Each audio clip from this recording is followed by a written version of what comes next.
9th and our today's topic is the fundamental unit of life. What is the fundamental unit of life?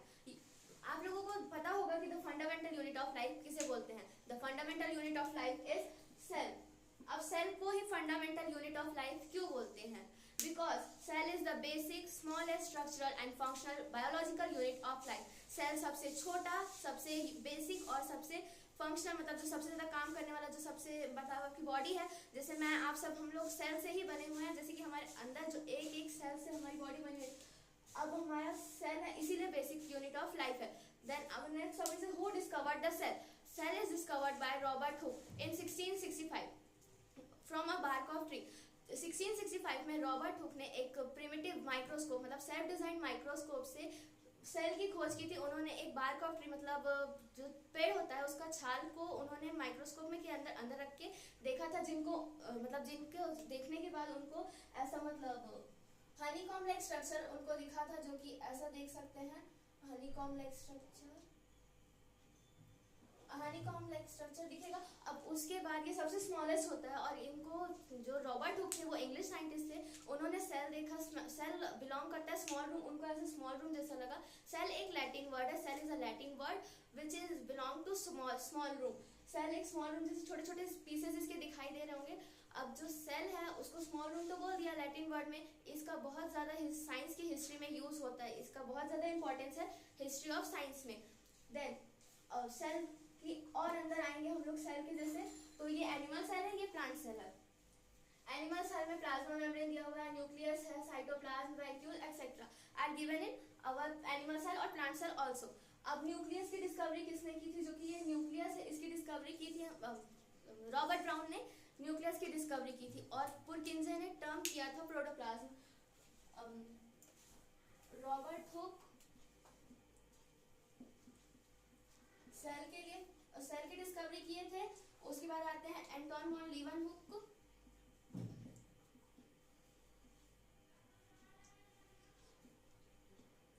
Anton von लीवनहुक ने एक free living cell की research की थी, जो कि उन्होंने अपने इम्प्रूव्ड माइक्रोस्कोप के अंदर किया था.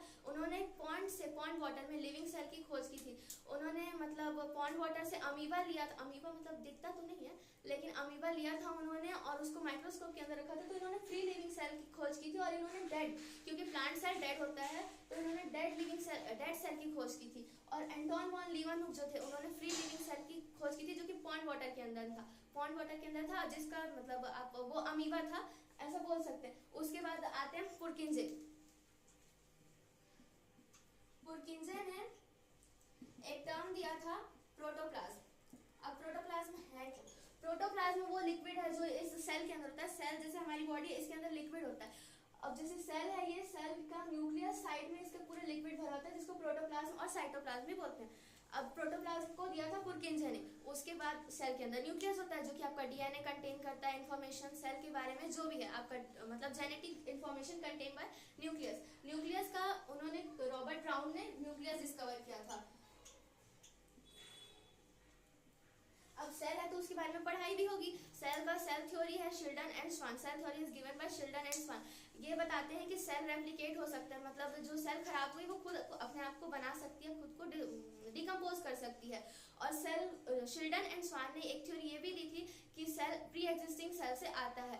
अब 3 लोग थे जिन्होंने मतलब सेल थ्योरी दी थी, Schleiden and Schwann and then वर्कआउट. शिल्डन स्वान ने एक थ्योरी दी थी कि cell comes from pre existing cell, और ह्यूमन सेल हो, एनिमल सेल हो, जो भी है वो सब एक अपने आप को रेप्लिकेट कर सकते हैं, अपने आप को डिकम्पोज कर सकते हैं. उसके बाद आते हैं वर्कआउट. वर्कआउट ने ये बताया था कि सेल प्री एग्जिस्टिंग सेल से तो बनता ही है, लेकिन सेल खुद को डबल भी कर सकता है, मतलब रेप्लिकेट कर सकता है, अपने आप को डबल भी कर सकता है. और उसको हम लोग बोल सकते हैं फ्रॉम ओमनीसेलुलर एसेलुलर. उसके बाद cell types of cell. There are 2 types of cell, prokaryotic cell and eukaryotic cell. Prokaryotic cell, eukaryotic cell.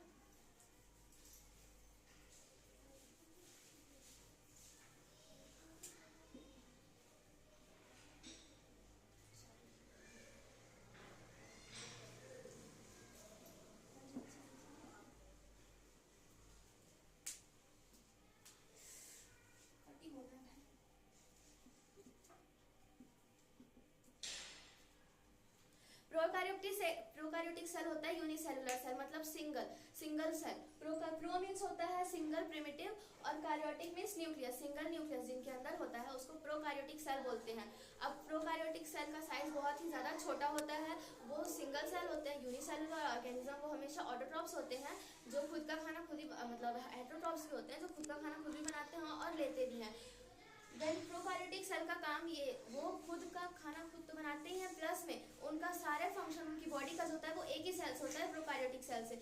मतलब अमीबा है इसका एग्जांपल, अमीबा ले लीजिए, बैक्टीरिया ले लीजिए, फंगी ले लीजिए, ये सब जो है एक ही सेल हैं जो कि अपना सारा काम करते हैं। जैसे अमीबा फिंगर नेक स्ट्रक्चर स्यूडोपोडिया से फूड एंगल्फ करता है एंडोसाइटोसिस के थ्रू, और एंडोसाइटोसिस के थ्रू फूड मतलब एंगल्फ करता है, और एक्सोसाइटोसिस के थ्रू उसको बाहर कर देता है, मतलब वेस्ट मटेरियल निकालना, एक्सक्रीशन और जो भी है खाना अंदर लेना, वो सारे काम ये प्रोकार्योटिक सेल एक ही सेल से करते हैं। सेल प्रोकार्योटिक सेल की लाइफ बहुत ही ज़्यादा छोटी होती है क्योंकि इनको सारे फंक्शन एक ही सेल से करने होते हैं। इनके अंदर न्यूक्लियर मेम्ब्रेन नहीं होता है, lack of nuclear membrane is there, so they don't live too many years. Prokaryotic cell ज़्यादा टाइम नहीं तो मतलब कंजिस्ट कर सकते हैं, जी सकते हैं, उनका सर्वाइव नहीं कर सकते, इसलिए उनका लाइफ स्पैन बहुत शॉर्ट होता है। अब then we come to eukaryotic cell.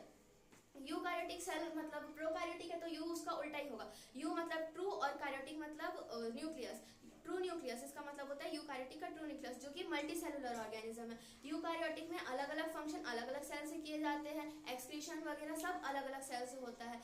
Eukaryotic cell की लाइफ स्पैन भी बहुत लॉन्ग होती है as compare to prokaryotic cell. Eukaryotic cell का साइज भी बड़ा होता है। यूकार्योटिक सेल के एग्जाम्पल है bird, snake, reptile, mammals, human beings etcetera. Sir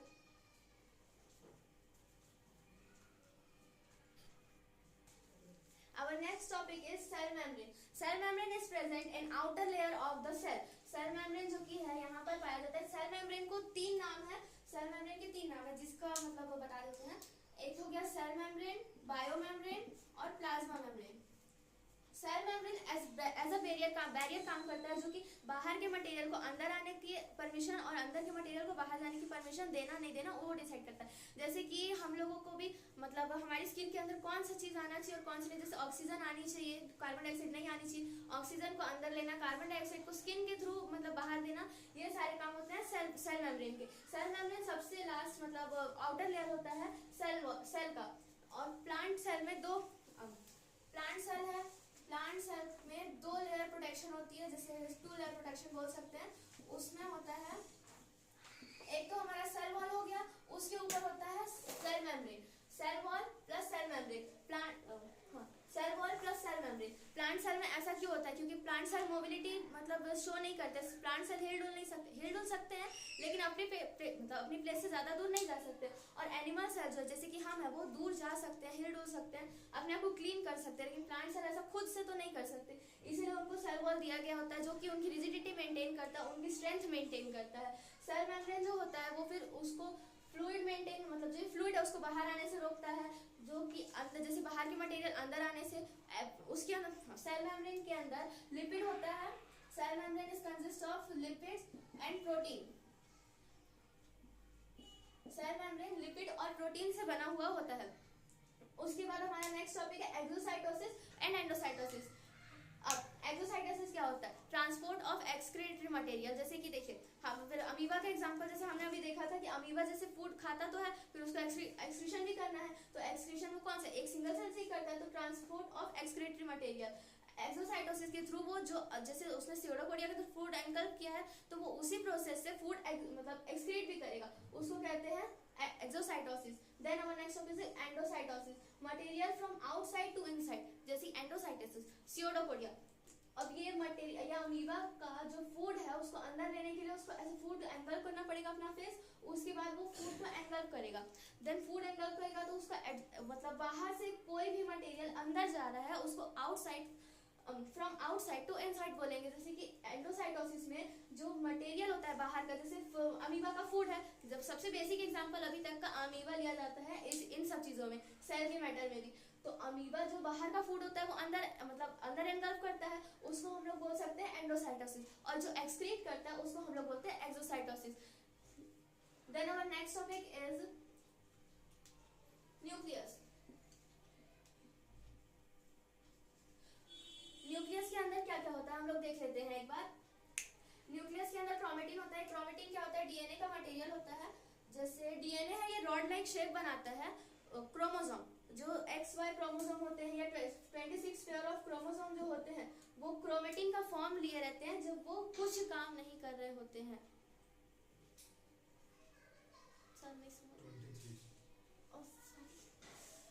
23 pair of chromosome. ये क्रोमेटिन जो होता है ये ऐसा पेयर मतलब थ्रेड लाइक स्ट्रक्चर बोल सकते हैं क्रोमेटिन का, ऐसा होता है जिसमें ये मतलब डीएनए का जो जेनेटिक मटेरियल है उसकी इंफॉर्मेशन कंसिस्ट करके रखता है। फिर इसके ये जब ये जैसे कि हमारा सेल है उसको चोट लगा या फिर घाव हुआ जो भी है वो सेल खराब हो रहा है तब जो ये होता है क्या बोलते हैं क्रोमेटिन, वो रॉड लाइक स्ट्रक्चर, जैसे रॉड लाइक स्ट्रक्चर मींस के ऐसा ये रॉड लाइक स्ट्रक्चर फॉर्म करता है जिसको हम लोग बोलते हैं chromosome. Rod like structure form करता है और ये एज अ बैरियर काम करता है, एज अ बैरियर फिर से काम करता है। ये सेल को रेप्लिकेट करने में हेल्प कराता है। सेल के अंदर मतलब सेल का भी एक स्ट्रक्चर है अपना खुद का। इसके अंदर न्यूक्लियोप्लाज्म होता है, इसके अंदर न्यूक्लियर एनवलप मतलब ये सेल का जो न्यूक्लियस है, न्यूक्लियर को भी न्यूक्लियर मेम्ब्रेन प्रोटेक्ट करता है। जैसे सेल को सेल वॉल प्रोटेक्ट करता है, सेल मेम्ब्रेन प्रोटेक्ट करता है, वैसे न्यूक्लियस को न्यूक्लियर एनवलप प्रोटेक्ट करता है। देन न्यूक्लियर पोरस, न्यूक्लियस के अंदर कौन से मटेरियल जाने हैं और कौन से नहीं जाने हैं इसका काम मतलब न्यूक्लियर पोरस को देखता है। न्यूक्लियर पोरस का काम होता है कि in and out of cell देखना है न्यूक्लियस का। Then chromatin, then our next topic is cytoplasm. Cytoplasm is a fluid. Cytoplasm में कुछ नहीं है, साइटोप्लाज्म बस सेल के अंदर एक फ्लूइड है जो कि ये जो सेल के अंदर इतने सारे स्ट्रक्चर उसको होल्ड करके रखने का काम करता है cytoplasm. Then mitochondria.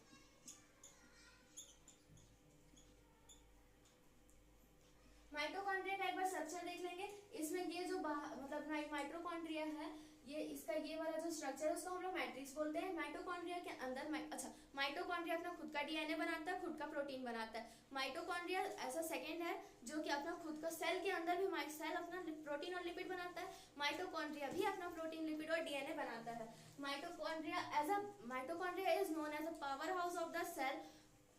Mitochondria is known as a powerhouse of the cell because क्योंकि ये सबसे ज्यादा एनर्जी क्रिएट करता है, सेल की एनर्जी कंटेन करता है। हार्ट मसल्स को हम कार्डियक मसल बोलते हैं और एक कार्डियक मसल के अंदर 5000 माइटोकॉन्ड्रिया होते हैं जो कि हार्ट की पंपिंग की काम में हेल्प करते हैं। अब माइटोकॉन्ड्रिया के अंदर डीएनए है, इसका ये पार्ट क्रिस्टे होता है। क्रिस्टे ना लिक्विड पार्ट होता है उसके अंदर माइटोकॉन्ड्रिया के। Then it has inner membrane and outer membrane. Mitochondria का एक और हेल्पर होता है जो कि है currency unit of cell. Currency unit of cell it is ATP. ATP को हम करेंसी यूनिट ऑफ सेल भी बोलते हैं। एटीपी का फुल फॉर्म है एडिनोसाइन ट्राइफॉस्फेट। ये एटीपी सबसे ज्यादा हेल्प करता है माइटोकॉन्ड्रिया को एनर्जी प्रोड्यूस करने में, एनर्जी मतलब एनर्जी बनाने में सबसे ज्यादा हेल्प माइटोकॉन्ड्रिया करता है। हमारे सारे जो सेल्स हैं अलग अलग टाइप्स के सेल अलग अलग फंक्शन करते हैं, सभी सेल में अलग अलग क्वांटिटी में माइटोकॉन्ड्रिया प्रेजेंट होता है। Then vacuole.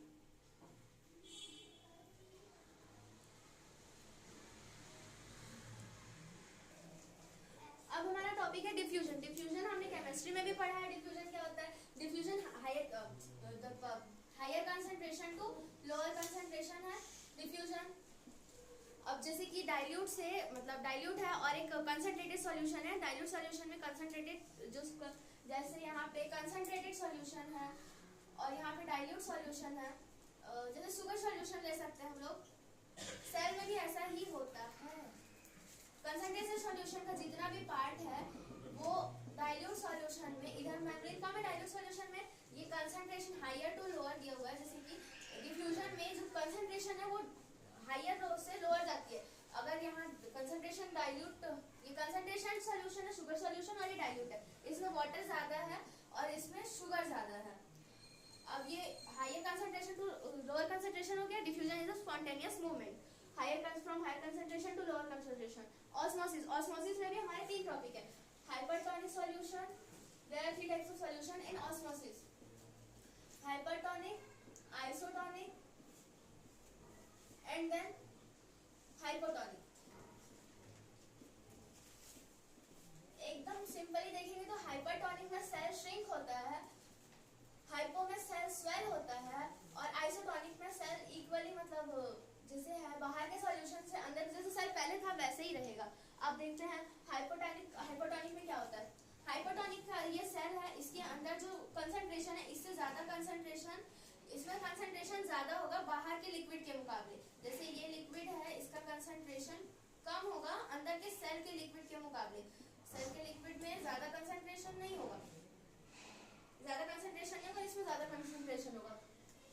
हाइपोटोनिक में सेल श्रिंक हो जाता है। सेल श्रिंक होता है, जैसे सेल है, सेल में ज्यादा कंसंट्रेशन है, बाहर कम है, तो higher concentration to lower concentration by diffusion. Osmosis is a part of diffusion. So जो बाहर तो लोअर कंसंट्रेशन है, अब अंदर हायर कंसंट्रेशन है, अब हायर से लोअर जाना है। अब ये जब बाहर जाएगा तो फिर सेल तो श्रिंक होना ही होना है। अब सेल श्रिंक होगा, इसका एक एग्जांपल आप ले सकते हैं। आप किशमिश ले लीजिए, सॉरी रेजिन नहीं होगा, हाइपरटोनिक का। Then next topic is isotonic. Isotonic में इक्वल रहता है, जैसे सेल है, सेल के अंदर का जो लिक्विड है और सेल के बाहर का जो लिक्विड है, सेल के बाहर का लिक्विड, सेल के अंदर का लिक्विड, इसमें जितना सॉल्यूशन का कंसंट्रेशन है उतना ही इक्वल, दोनों इक्वल रहते हैं, मतलब दोनों एक दूसरे के इक्वल रहते हैं। सेल के बाहर का कंसंट्रेशन और सेल के अंदर का कंसंट्रेशन आइसोटोनिक में इक्वल रहता है। अब जैसे शुगर सॉल्यूशन हमने एक बनाया, अब उसी शुगर सॉल्यूशन का जो सेल है वो उसमें सेम कंसंट्रेशन, उतना ही शुगर सेम कंसंट्रेशन वाला सेल के अंदर और सेल के बाहर भी है। तो हायर कंसंट्रेशन से लोअर कंसंट्रेशन का प्रोसेस नहीं हो पाएगा, क्योंकि दोनों जगह इक्वल शुगर है, इक्वल सॉल्यूशन का है, इक्वल कंसंट्रेशन है, तो वो तो होने से रहा। अब हाइपोटोनिक में क्या होता है, हाइपोटोनिक में जो बाहर का वो होता है, सेल का कंसंट्रेशन वो ज्यादा होता है और अंदर का कम। बाहर का कंसंट्रेशन हाइपोटोनिक में हाई होता है और अंदर का लो होता है, तो higher concentration to lower concentration जाएगा, अब ये अंदर जाएगा तो सेल स्वेल हो जाएगा, जिसको मतलब हम लोग याद करने के लिए हिप्पोपोटामस से हाइपो याद कर सकते हैं, क्योंकि हिप्पोपोटामस मोटा होता है, मतलब ये सेल भी फूल जाता है उसके बाद सेल का कंसंट्रेशन अंदर आने के बाद, तो हम इसको ऐसे भी याद कर सकते हैं हाइपो। और हाइपर में हम लोग याद कर सकते हैं बहुत ज्यादा पैनिक और मेरा श्रिंक हो जाएगा, भाई सूखेगा वो, श्रिंक हो जाएगा। हाइपोटोनिक का एक एग्जांपल है रेजिन। रेजिन जैसे किशमिश को आप रात भर पानी में रखो, बाहर का कंसंट्रेशन ज्यादा होता है और अंदर का कम होता है, वाटर कंसंट्रेशन, यहाँ पे वाटर कंसंट्रेशन होता है हाइपोटोनिक रेजिन में। अब जब अंदर का कंसंट्रेशन वाटर का कम है रेजिन में और बाहर का पानी का ज्यादा है, तो वो एब्जॉर्ब करेगा, वाटर को अब्जॉर्ब करेगा तो स्वेल हो जाएगा। अब इसमें भी स्वेल बर्स्ट हो सकता है, सेल बर्स्ट हो सकता है स्वेल होने के कारण। Then our next topic is Golgi apparatus. Golgi apparatus क्या काम करता है? गोल्गी अपार्टस में ER, एंडोप्लाज्मिक रेटिकुलम।